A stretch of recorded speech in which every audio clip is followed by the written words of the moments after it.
नमस्कार साथियों, मैं डॉक्टर संदीप वर्मा स्वागत करता हूं आप सभी का आयुर्वेद संजीवनी के इस यूट्यूब चैनल पर।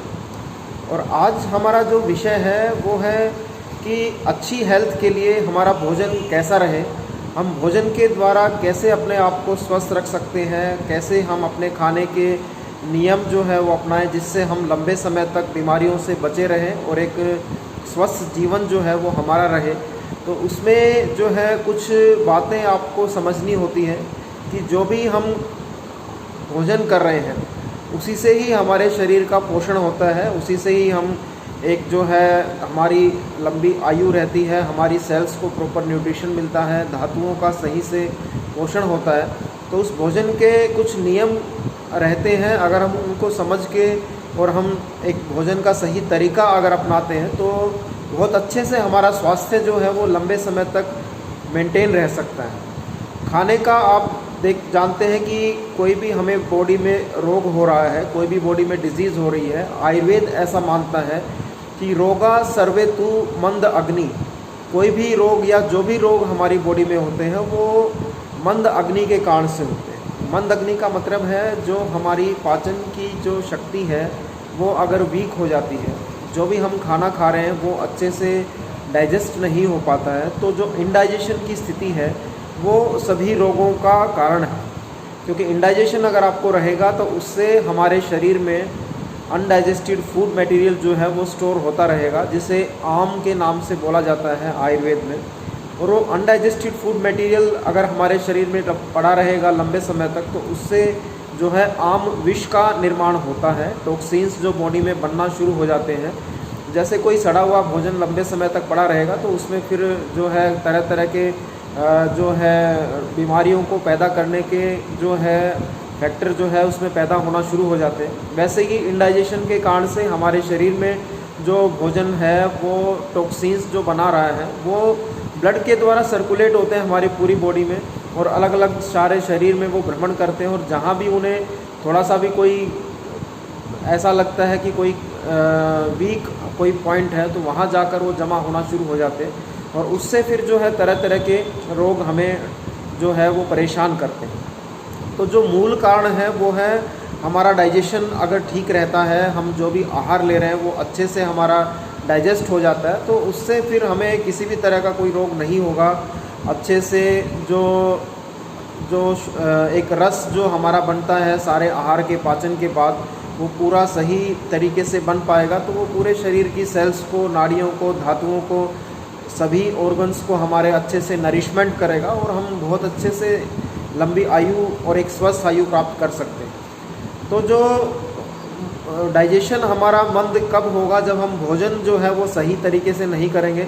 अगर हम खाने में इस तरह का भोजन लेंगे जो अच्छे से डाइजेस्ट नहीं हो पा रहा, या हमारा खाने का या भोजन करने का नियम अगर हमारा सही नहीं है, तो ये सब प्रॉब्लम जो है वो ज़्यादा आपके डेवलप होना शुरू हो जाएंगी। तो उसके लिए कुछ भोजन के नियम आप फॉलो करना शुरू करें।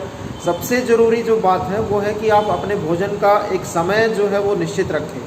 आप सुबह उठते हैं तो 2 घंटे तक आपको सुबह का ब्रेकफास्ट आपको ले लेना चाहिए अच्छे से, और ब्रेकफास्ट जो है वो आपका पौष्टिक होना चाहिए। मतलब सुबह का खाना आपका लाइट भोजन नहीं होना चाहिए, जो नॉर्मली लोग आजकल करते हैं कि सुबह 1 कप चाय आपने ले ली बस, या थोड़ा सा दूध पी लिया, या 4 बिस्किट खा लिए, तो वो स्वास्थ्य की दृष्टि से आपके लिए सही नहीं है। सुबह का भोजन आपका सबसे अच्छा एक हेल्दी फूड आपका होना चाहिए। और इसी तरीके से आप लंच का समय भी अपना फिक्स रखें, 1:30 से 2:30 बजे के बीच तक आप अगर लंच प्रॉपर तरीके से लेते हैं। डिनर आप जो है 7 से 8 बजे तक, 7:30 से 8:30 बजे तक अगर आप कर लेते हैं और उसके बाद 10 साढ़े 10 तक आप सोने के लिए प्लान करते हैं, तो इतना मात्र करने से ही आपका जो है स्वास्थ्य बेहतर होना शुरू हो जाएगा। दूसरा जो है भोजन जब भी आप करें वो धीरे धीरे करें, जल्दबाजी में कभी आप भोजन ना करें और शांत मन से आप भोजन करें और पूरा रिलैक्स माइंड से, हैप्पीनेस के साथ अच्छे से चबा चबा कर अगर आप भोजन करते हैं कम से कम 15-20 मिनट में, तो वो भोजन अच्छे से उसमें जो गैस्ट्रिक जूसेस हमारे बॉडी में बन रहे हैं, भोजन का पाचन हमारे मुख से ही होना शुरू हो जाता है। मुंह में जो सलाइवा बनता है हमारे, जो मुंह में जो हमारे राल जो बनती है वो भोजन में मिक्स होकर उसको सॉफ्ट बनाना शुरू कर देती है और उसे जो दांत है हमारे वो ब्रेक डाउन करके स्मॉल पार्टिकल्स में उसे कन्वर्ट कर देते हैं। तो वहाँ अगर आप जल्दबाजी करते हैं, आप जल्दी जल्दी मुंह में खाना खाया और फटाफट से उसको सटक लिया, निगल लिया, तो वहीं से ही प्रॉब्लम आना शुरू हो जाएगी। तो आप स्लो तरीके से धीरे धीरे अच्छी तरह चबा चबा कर भोजन करें, जिससे प्रॉपर भोजन का ब्रेक डाउन हो और वो स्मॉल पार्टिकल में कन्वर्ट हो जाए और फिर वो हमारा स्टमक में जाता है, वहाँ उसमें गैस्ट्रिक जूसेस मिलते हैं, उसको और फर्दर जो है ब्रेक डाउन करके और अच्छे से वो शरीर में हजम हो पाए, इस तरीके से कन्वर्ट करते हैं। तो आप भोजन स्लो करेंगे तो समझें कि आपने आधा काम तो अचीव कर लिया अपना। भोजन अगर आपका अच्छे से चबा चबा के खाया जाएगा तो वो पाचन उसका डेफिनेटली बेहतर होगा। और जो है भोजन आप हमेशा घर का बना हुआ ताज़ा भोजन आप ग्रहण करें। होटल का खाना, बाहर का fast food, readymade food, junk food जो अब पिछले 10-15 सालों से बहुत ज़्यादा इसका प्रचलन बढ़ा है, तो वो स्वास्थ्य की दृष्टि से सही नहीं है। हम पूरा एक चाहते हैं कि एक लंबी आयु हो, और उस स्थिति में और उस कंडीशन में हम अगर अपने घर में अपने हाथों से या अपने परिवार के लिए भोजन बनाकर हम नहीं खा पा रहे हैं, तो हम कैसे स्वस्थ रह सकते हैं। तो घर का बना हुआ भोजन, ताज़ा बना हुआ भोजन ग्रहण करें, और उसमें भी आप कोशिश करें कि सभी तरह के जैसे हमारे न्यूट्रिएंट्स पूरा मिल पाएँ उस फूड से। तो उसमें दूध, घी, मक्खन, फल, सलाद, सब्जियां और जो भी दालें, पनीर, जो भी हम भोजन में अपने अलग अलग दिनों में ग्रहण करते हैं, उस तरह का आपका फूड रहेगा, तो वो अच्छे से आपके शरीर को पोषण करेगा। और अपनी पाचन शक्ति के अनुसार आप भोजन करें। आप भोजन करें तो उसको स्वाद को ना देखें, ये ज़रूर देखें कि आप उसे हजम कर पाएंगे या नहीं कर पाएंगे। और भोजन हजम करने का लक्षण है कि आप खाना खाने के 2-2.5 घंटे, 3 घंटे के बाद अच्छा फील करते हैं, कोई पेट में आपको अफारा नहीं आ रहा है, कोई आपको खट्टी डकारें नहीं आ रहे हैं, कोई आपको जो है हल्का हल्का पेट में दर्द नहीं हो रहा है, आपको मोशन के लिए नहीं जाना पड़ रहा है। इसका मतलब भोजन आपका सही से डाइजेस्ट हो गया। और भोजन के पाचन के बाद आपको एनर्जेटिक फील होना चाहिए।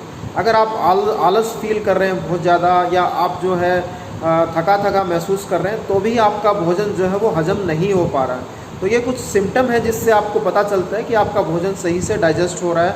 और दूसरा जो है मैंने बताया कि इसमें आपको शांत मन से भोजन करना है। जल्दबाजी में के अलावा कोई भी टेंशन, स्ट्रेस जो है वो मन में रख के आप भोजन ना करें।